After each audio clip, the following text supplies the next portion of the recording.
materia logramos aprender los saberes correspondientes a didáctica, mediante textos, material audiovisual y explicaciones brindados por la docente. Construimos conocimientos en cuanto a didáctica como campo de análisis y reflexión, la etimología de didáctica, para qué sirve y por qué debe intervenir en los procesos de enseñanza y aprendizaje. En cuanto a ello, realizamos lectura intensiva, recuperación de conceptos, esquemas conceptuales, resúmenes y textos que nos ayudaron a comprender la importancia y el porqué de la didáctica, a entender que es una disciplina que se ocupa del estudio e intervención de los procesos de enseñanza y aprendizaje. Responde a los interrogantes: ¿cómo enseño? ¿Cómo aprendo? También consideramos las justificaciones de la didáctica expuestas por Alicia Camillioni, que nos hicieron ver para qué sirve la didáctica y cómo la implementaremos en la práctica docente, que se interesa por brindar una enseñanza personalizada, regulada, flexible y contextualizada, que no se centra en las dificultades del alumno, más bien propone reflexionar en las prácticas para brindar los contenidos no de forma rutinaria, sino utilizando métodos, técnicas y adecuaciones convenientes para el logro de aprendizaje significativo. Para ello, el docente deberá tener en cuenta cuáles son las técnicas de planeamiento, ejecución y evaluación que la didáctica nos brinda. Aparte de ello, deberá ser un buen investigador y apropiarse de esas teorías e informaciones recolectadas del ámbito en el que se desempeña, como así también aplicarlas para no caer en un tecnicismo rígido.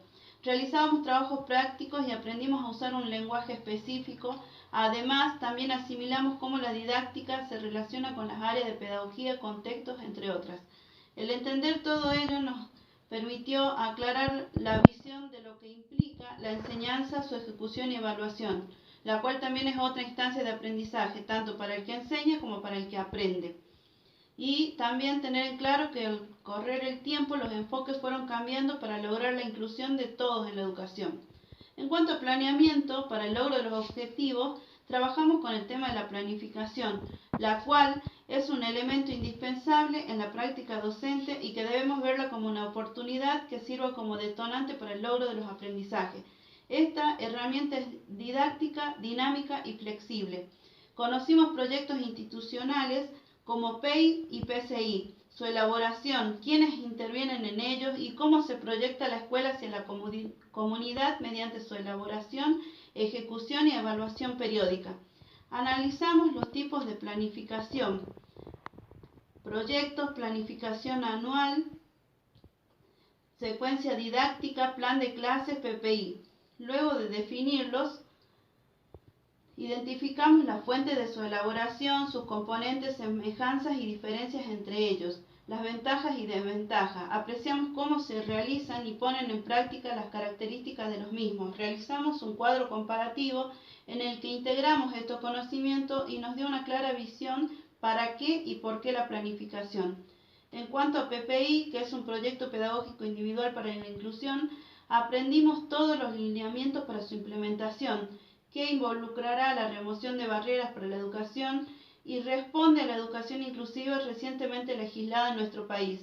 Luego, para la elaboración de estas planificaciones, definimos qué son los recursos, estrategias, técnicas y métodos, la investigación y la evaluación. Mediante esquemas gráficos que presentamos, identificamos los distintos tipos de evaluación que se pueden presentar en las instituciones.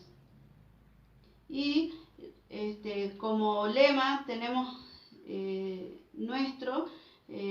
las palabras de frase convenios de enseñar todo a todos, y con ello, para realizarlo debemos tener muy en cuenta la didáctica.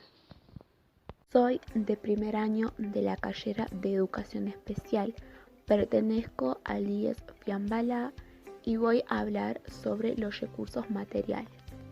Los recursos materiales desempeñan un papel destacado en la enseñanza de todas las materias.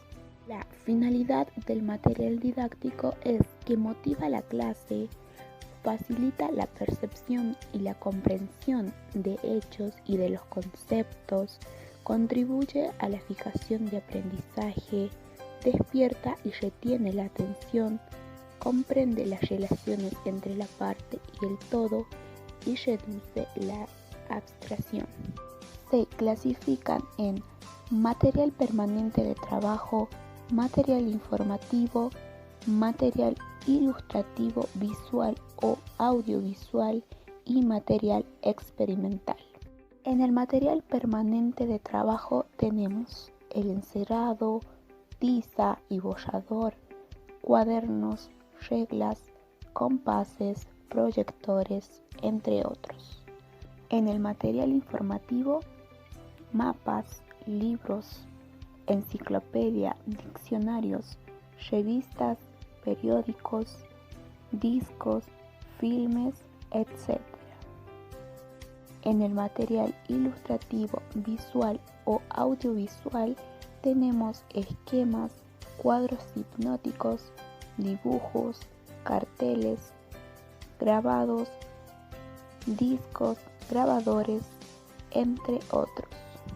Y en el material experimental, aparatos y materiales variados para experimentos en general.